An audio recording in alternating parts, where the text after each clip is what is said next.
सईद बिन आमिर रदी अल्लाह ताला अन्हु को गवर्नर बनाना चाहता हम्स का। उन्होंने कहा मैं नहीं बनता। फरमाया मुझे तुम लोगों ने बना दिया है, खुद गवर्नरियां भी कबूल नहीं करते। चले गए हजरत सईद बिन आमिर, गवर्नर बन गए, सूबे के गवर्नर। माल गनीमत में से कुछ ज्यादा माल मदीना शरीफ में जमा हुआ तो हजरत उमर ने मुख्तलिफ सूबों से गरीबों की लिस्टें मंगवाई। हजरत सईद बिन आमिर के सूबे के कुछ खास लोगों को आपने लिखा कि तुम्हारे सूबे में जो गरीब है उनकी लिस्टें भेजो। तो जब लिस्ट आई तो उसमें पहला नाम हजरत सईद बिन आमिर का भी था। कहा हमारे गवर्नर के पास पहनने को कपड़ा कोई नहीं, खाने को रोटी कोई नहीं। हजरत उमर बैठ के रो पड़े और मैं तुम्हारा गवर्नर भी मिस्कीन है। अशरफियों की एक थैली भर के हजरत उमर ने भेजी। हजरत सईद बिन आमिर के पास जब गई तो कहने लगे इन्ना लिल्लाहि व इन्ना इलैहि राजिऊन। आपकी अहलिया कहने लगी खैरियत है? बदी मानस देखना मेरे पास दुनिया आ गई है, मैंने तो जान छुड़ाई थी इससे, मेरे पीछे भागती है। हजरत सईद बिन आमिर ने सारा माल वहीं अल्लाह के हुजूर खैरात कर दिया। हजरत उमर एक दफा दौरे पे आए इनके सूबे में तो सब लोगों को जामा मस्जिद में बुलाया, हजरत सईद बिन आमिर को भी बुलाया। इब्नुल जौजी लिखते हैं कि हजरत उमर ने फरमाया लोगों तुम्हें अपने गवर्नर से कोई शिकायत तो नहीं? तो लोगों ने कहा 4 शिकायतें। एक तो हमारे गवर्नर साहब जब शुरू में आए थे तो फजर की नमाज के बाद ही आके लोगों के बीच बैठ जाते।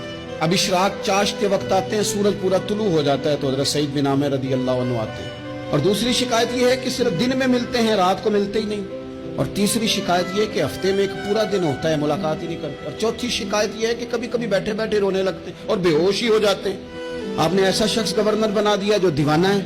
हजरत उमर ने बुला लिया, करीब बैठे थे, कहा दे सवालों के जवाब। गर्दन झुकी हुई है। अर्ज करने लगे अमीरुल मोमिनीन मैंने तो पहले ही कहा था मैं गवर्नरी के काबिल नहीं। फरमाया अब तो मनसब तुम्हारे पास है, तुम्हें जवाब तो देना है। हजरत सईद बिन आमिर कहने लगे हुजूर 4 मेरे साथ मसले हैं। फरमाया कौन से? हजरत सईद बिन आमिर कहने लगे आप सवाल दोहराएं मैं जवाब देता हूँ। आपने फरमाया सईद लोग कहते हैं पहले तो सवेरे आ जाता था, अब तो इशराक चाश के वक्त आता है। गर्दन झुकाई, सन्नाटा छा गया महफिल पे। थोड़ी देर के बाद सर उठाया तो दाढ़ी पे आंसू गिर रहे थे। फरमाने लगे हुजूर मेरे घर में खादिम कोई नहीं, बीवी बीमार हो गई है। मैं ना सवेरे उठता हूँ, आटा गूंथता हूँ, रोटियां पकाता हूँ, घर में झाड़ू देता हूँ, बाहर आने में देर हो जाती। पहले जवाब पर ही लोग रोने लगे, आंसू निकलने लगे। हजरत उमर रदी अल्लाह ताला अन्हु भी रोए।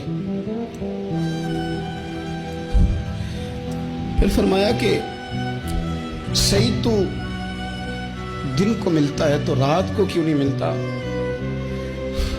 अपनी दाढ़ी पकड़ ली।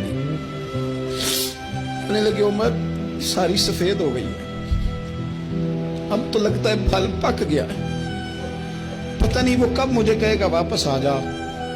मैंने ना दिन मखलूक के लिए रखा है, रात अपने रब के लिए रखी हुई है, मुझे तकलीफ ना दी जाए। गवर्नर की बात कर रहा हूं। फिर कहा सईद यार हफ्ते में 1 दिन मिलते क्यों नहीं? कहने लगे उमर ये मेरे रब के साथ पड़ता है, इसे न खोला जाए। फरमाया नहीं आप बताएं। तो हजरत सईद बिन आमिर कहने लगे गरीब हूं, एक की जोड़ा मेरे पास है, मैं गरीब हूं। हजरत सईद बिन आमिर कहने लगे एक जोड़ा है, हफ्ते में 1 दिन धो के खुश्क होने को डाल लेता हूं, फिर बीवी के कपड़े पहन के बैठा रहता हूं। किस तरह घर से बाहर निकलूं? मेरा पर्दा था, मैं अपनी गरीबियां लोगों के सामने नहीं रखना चाहता। मैं जानूं मेरा रब जाने, मैं राजी हूं ना उसकी रजा पे। अब तो हजरत उमर हिचकियां लेकर रोने लगे। फरमाने लगे चल आखिरी सवाल का जवाब ही दे दे, कभी कभी रोते हो तो बेहोश ही हो जाते हो।